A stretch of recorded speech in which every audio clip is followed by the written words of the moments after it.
প্রিয় দর্শক, আসসালামু আলাইকুম।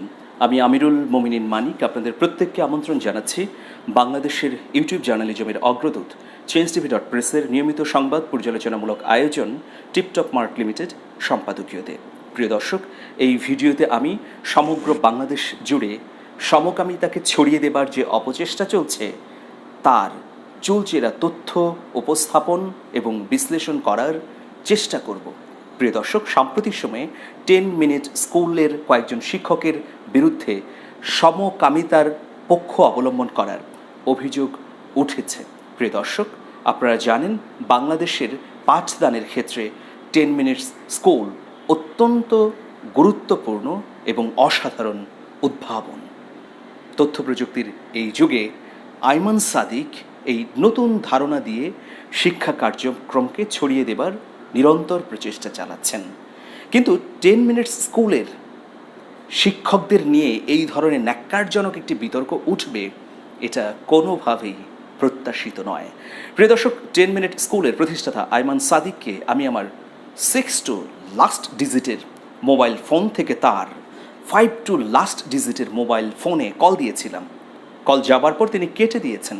এরপরে যখন আমি আবার ফোন দিয়েছি আমি দেখলাম ফোনটি বন্ধ।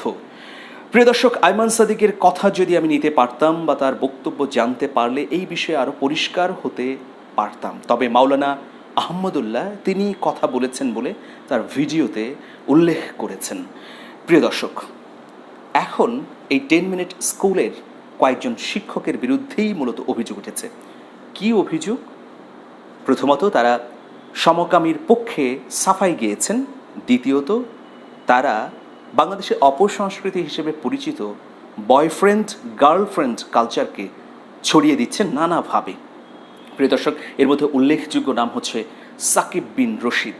অভিযোগ উঠেছে এই সাকিব বিন রশিদ বিভিন্ন সময়ে আইমান সাদিকের পাশে বসেই এইসব বিষয় নিয়ে কথা বলেছেন এবং পক্ষে ক্যাম্পেইন করেছেন। আইমান সাদিক কিছুই বলেননি। সাকিব বিন রশিদ নামটা খুব চমৎকার। আমরা জানি যে মধ্যপ্রাচ্য বা সৌদি আরবে এই ধরনের নাম রাখার প্রবণতা রয়েছে। যেমন মোহাম্মদ বিন সালমান বিন আব্দুল আজিজ, মানে আব্দুল আজিজের ছেলে সালমান, সালমানের ছেলে মোহাম্মদ। মেয়েদের ক্ষেত্রে বিনতে এবং ছেলেদের ক্ষেত্রে বিন রেখে পিতৃ পরিচয়কে নামের মধ্যে যুক্ত করে দেয়া হয়। এই ধরনের ট্রেন্ড আছে।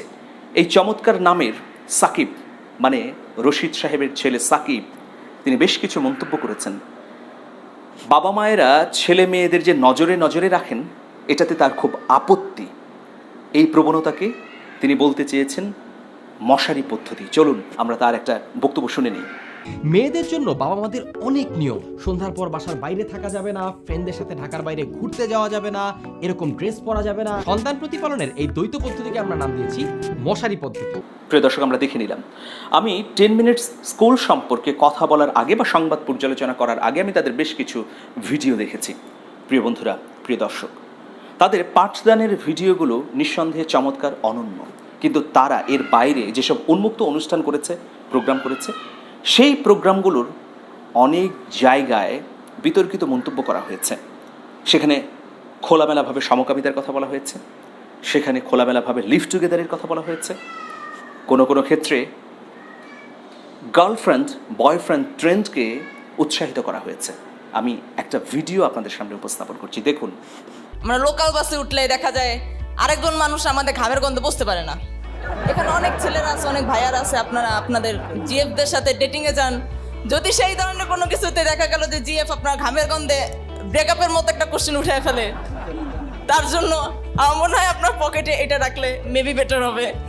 দাম খুবই বেশি না, খুবই সাধ্যের ভিতরে দাম, আপনারা নিলে নিতে পারেন। জিএফ নাকি যেন এটা না থাকে তাহলে আপনার এটা দরকার নাই, লোকাল বাসে না উঠলেও দরকার নাই। প্রিয় দর্শক, এই হচ্ছে অবস্থা। একজন মানুষ তার ধর্ম পালন নাও করতে পারেন। একজন মুসলিম যদি বলে আমি ইসলাম ধর্ম পালন করব না, তাহলে কি প্রিয় দর্শক আপনি যদি মুসলমান হয়ে থাকেন তাকে বাধা দিতে পারেন? নিঃসন্দেহে পারেন না। এই ধর্ম পালনটা যার যার ব্যক্তিগত বিষয়। তার ওপর বাংলাদেশ তো কোনো ইসলামিক শরিয়া ভিত্তিতে পরিচালিত রাষ্ট্র নয়। মুসলিম সংখ্যাগরিষ্ঠতার ভিত্তিতে বাংলাদেশ হচ্ছে মুসলিম রাষ্ট্র। তাছাড়া ইসলাম এর শরিয়া ভিত্তিক রাষ্ট্রগুলোতেও অন্য ধর্মের মানুষকে ধর্ম পালনের সুযোগ দেওয়া হয়েছে। সূরা কাফিরুনে বলা হয়েছে লাকুম দিনুকুম ওয়ালিয়া দিন, যার যার ধর্ম তার কাছে, এর মূল ভাবার্থ। প্রিয় দর্শক, আমি কোনো ধর্মতত্ত্ববিদ নই। আজকে এটা ধর্মীয় দৃষ্টিকোণ থেকে আমি আলোচনা করতে চাচ্ছি না বা চাই না। আমি একজন সাধারণ সাংবাদিক, সাধারণ সংস্কৃতি কর্মী এবং লেখক হিসেবে সামাজিক পরিপ্রেক্ষিতে এই বিষয়টি তুলে ধরতে চাই। প্রিয় দর্শক, এই যে সাকিব বিন রশিদ তার সহযোগীরা দুটো অপরাধ করেছেন, স্পষ্ট দুটো অপরাধ করেছেন। একটা হচ্ছে সংবিধানকে লঙ্ঘন করেছেন, দ্বিতীয়ত হচ্ছে প্রচলিত আইনকে লঙ্ঘন করেছেন। এটা বড় দুটো অভিযোগ, শাস্তিযোগ্য অপরাধ তারা করেছেন। কিভাবে আমি বুঝিয়ে দিচ্ছি। প্রিয় দর্শক, আমাদের সংবিধানের ওপর আমাদের রাষ্ট্রটি দাঁড়িয়ে আছে 1971 সালে। বুকের তাজা রক্ত ঠেলে মা বোনের সম্ভ্রমের বিনিময়ে আমরা এই দেশ পেয়েছি, আর এই দেশটা সংবিধানের উপর দাঁড়িয়ে আছে। সুতরাং রক্তে অর্জিত এই সংবিধানকে যারা লঙ্ঘন করবে তারা অবশ্যই রাষ্ট্রবিরোধী, তারা অবশ্যই অপরাধী। তাদের অপরাধকে চিহ্নিত করে শাস্তির আওতায় আনতে হবে। সংবিধানের 39 অনুচ্ছেদের 2 উপ অনুচ্ছেদে সুস্পষ্টভাবে বলা হয়েছে মত প্রকাশের স্বাধীনতা আপনি কি কি শর্তের আলোকে পাবেন। সেখানে দুটো শব্দ আছে, শালীনতা বজায় রাখতে হবে এবং মূল্যবোধকে বজায় রাখতে হবে। এই বজায় রাখার প্রেক্ষিতে আপনি আপনার মতকে প্রকাশ করতে পারবেন। মত প্রকাশ মানে এটা নয় আপনি একজনকে হেয় করবেন, আরেকজনের দীর্ঘদিনের জীবনাচরণের বিরুদ্ধে কথা বলবেন, মুক্তিযুদ্ধের বিপক্ষে কথা বলবেন, আমাদের সংস্কৃতির বিপক্ষে কথা বলবেন। এটাকে মত প্রকাশের স্বাধীনতা বলে না। সংবিধান 39 অনুচ্ছেদের 2 উপচ্ছেদে একেবারে স্পষ্ট করেছে। সুতরাং 10 মিনিট স্কুলের শিক্ষকরা সংবিধানকে লঙ্ঘন করেছেন। তারা শালীনতা বিরোধী, মূল্যবোধ বিরোধী কথা বলে। তাদের এই বক্তব্যের কারণে বাংলাদেশে যে কোনো অস্থিতিশীল পরিস্থিতির ঘটনা তৈরি হতে পারে, যে কোনো অস্থির অবস্থা তৈরি হতে পারে। বিক্ষুব্ধ শ্রেণীরা যে কোনো দুর্ঘটনা ঘটিয়ে ফেলতে পারেন। সুতরাং এই ধরনের মন্তব্য করার আগে তাদের ভাবা উচিত ছিল। তারা সুস্পষ্টভাবেই শালীনতাকে লঙ্ঘন করেছেন, মূল্যবোধকে লঙ্ঘন করেছেন, বাংলাদেশের সমাজের সামাজিক অনুশাসনকে লঙ্ঘন করেছেন। সুতরাং সংবিধানের আলোকে তারা সংবিধানকে লঙ্ঘন করে অন্যায় করেছেন, শাস্তিযোগ্য অপরাধ করেছেন। এটি হচ্ছে প্রথম বিষয়। দ্বিতীয় বিষয় হচ্ছে আমাদের বাংলাদেশের যে পারিবারিক আইন আছে অথবা বিবাহ সম্পর্কিত আইন আছে, সেই আইন যদি আমরা খুলে দেখি আমরা কি দেখব? সেই আইনে সমকামিতার কোথাও স্থান নেই। প্রিয় দর্শক, একজন মুসলিম তিনি অন্য ধর্মের নারী বা পুরুষকে বিয়ে করতে পারেন, সেই বিষয়েও কিন্তু আইনে সুস্পষ্টভাবে বলা আছে। কিন্তু সমকামিতা একটি জঘন্য ট্রেন্ড। ইউরোপ আমেরিকায় যখন পরিবার ভেঙে যাচ্ছে তখন জোড়াতালি দেবার জন্যে এক শ্রেণীর অমানুষ, এক শ্রেণীর মানুষ নামের কলঙ্ক যারা, তারাই এই সমকামিতার ট্রেন্ড চালু করেছেন। সেই ওয়েস্টার্ন কালচারকে আমদানি করে বাংলাদেশেও এটাকে ছড়িয়ে দেবার চেষ্টা করা হচ্ছে। সুতরাং আমি আবার একটু পেছনে যেতে চাই যে আমাদের পারিবারিক আইনে, আমাদের বিবাহ বিষয়ক আইনে এটা নেই, কিন্তু তারা এটার পক্ষে কথা বলে অধিকারের নামে এটার পক্ষে সাফাই গিয়ে অপরাধ করেছেন। প্রচলিত আইনেই এটা জঘন্য অপরাধ। প্রিয় দর্শক, অধিকার এখন বাংলাদেশে কিভাবে এই সমকামিতাকে ছড়িয়ে দেওয়া হচ্ছে সেই বিষয়ে আমি কথা বলব। প্রিয় দর্শক, রবি 10 মিনিট স্কুল, আগে কিন্তু রবি স্পন্সর করতো না, সাম্প্রতিক সময়ে রবি 10 মিনিট স্কুলের সঙ্গে যুক্ত হয়েছে। রবির স্পন্সর এই 10 মিনিট স্কুল এখন পরিচালিত হচ্ছে। কিছুদিন আগে আপনারা জানেন ওয়েব সিরিজ নিয়ে তোলপাড় হয়েছে। সদরঘাটে টাইগার, আগস্ট 14, বুমেরাং, এই ওয়েব সিরিজগুলো নিয়ে। আগস্ট 14 ওয়েব সিরিজ প্রযোজনা করেছে রবির একটি অনলাইন প্ল্যাটফর্ম রেড ডট এবং বিঞ্জ। তাহলে আমরা দেখলাম অশ্লীল ওয়েব সিরিজ নির্মাণের ক্ষেত্রে রবি রয়েছে। রবি কর্তৃক পরিচালিত 10 মিনিট স্কুলের শিক্ষকরা অবৈধ, অনৈতিক অপসংস্কৃতির সমকামিতাকে ছড়িয়ে দিতে যাচ্ছেন। কোথাও একটা যোগসূত্র আছে। প্রিয় বন্ধুরা, গন্ধ পাচ্ছেন তাই তো?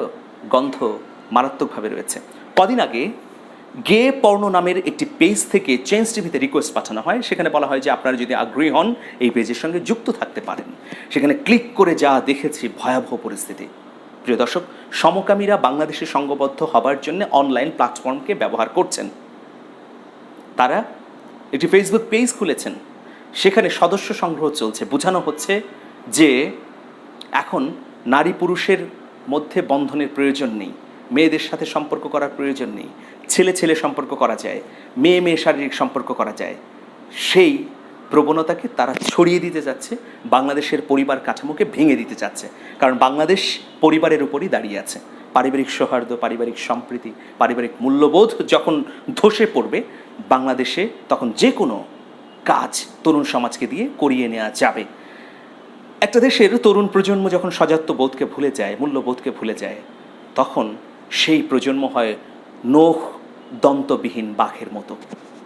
সেই চেষ্টাই করা হচ্ছে। প্রত্যেকটা জেলায় জেলায় যেসব ভালো স্কুল রয়েছে, সেই স্কুলের তরুণ তরুণীদের তারা আকৃষ্ট করছে নানাভাবে। আর এর সঙ্গে যুক্ত রয়েছে বহুজাতিক কিছু প্রতিষ্ঠান, তারা পৃষ্ঠপোষকতা দিচ্ছে। আপনারা বলবেন যে কেন, কি লাভ তাদের? ভাই, লাভ অনেক। একসময় ছিল না, ডিজুস নাম্বারে আপনারা রাতভর কথা বলেছেন, মনে আছে কি? অফার দেওয়া হয়েছে রাত এতটা থেকে এতটা পর্যন্ত কথা বললে ফ্রি। কেন করা হয়েছে জানেন? মূল্যবোধকে ভেঙে দেবার জন্য। হাজার বছরের বাংলাদেশের সংস্কৃতি আপনি তন্ন তন্ন করে খুঁজেন, সমকামিতাকে কোথাও পাবেন? সমকামিতা যদি অধিকার হয় তাহলে বাংলাদেশের মুক্তিযুদ্ধের তো কোনো মূল্য নেই। সাম্য, মানবিক মর্যাদা অথবা সামাজিক ন্যায় বিচার বিরোধী এই সমকামিতাকে ছড়িয়ে দেবার জন্যে অনলাইনের মাধ্যমে তারা যে সংঘবদ্ধ হচ্ছে, এর বিরুদ্ধে অবিলম্বে রাষ্ট্রকে, সরকারকে ব্যবস্থা নিতে হবে। আমি সরকারের সংশ্লিষ্ট দফতরের প্রতি বিনীত দৃষ্টি আকর্ষণ করছি। আমরা নিঃসন্দেহে সাইবার ক্রাইম ইউনিটের সঙ্গে যোগাযোগ করে সংশ্লিষ্ট পেজগুলোর বিরুদ্ধে রিপোর্ট করব। কিন্তু প্রিয় দর্শক, আপনারা চুপচাপ বসে থাকলে এই প্রতিবাদ জোরালো হবে না। শুধু এই ভিডিওটা শেয়ার করলে হবে না, ভিডিওটা সর্বত্র ছড়িয়ে দিতে হবে, আওয়াজ তুলতে হবে যে এগুলোকে বন্ধ করতে হবে। আমরা কিছুদিন আগে ওয়েব সিরিজের বিরুদ্ধে যেভাবে প্রতিবাদ করেছি, এক্ষেত্রে আরও 3 গুণ বেশি প্রতিবাদ করতে হবে। কারণ এরা জেকে বসেছে, এরা একটা প্ল্যাটফর্ম তৈরি করে ফেলেছে।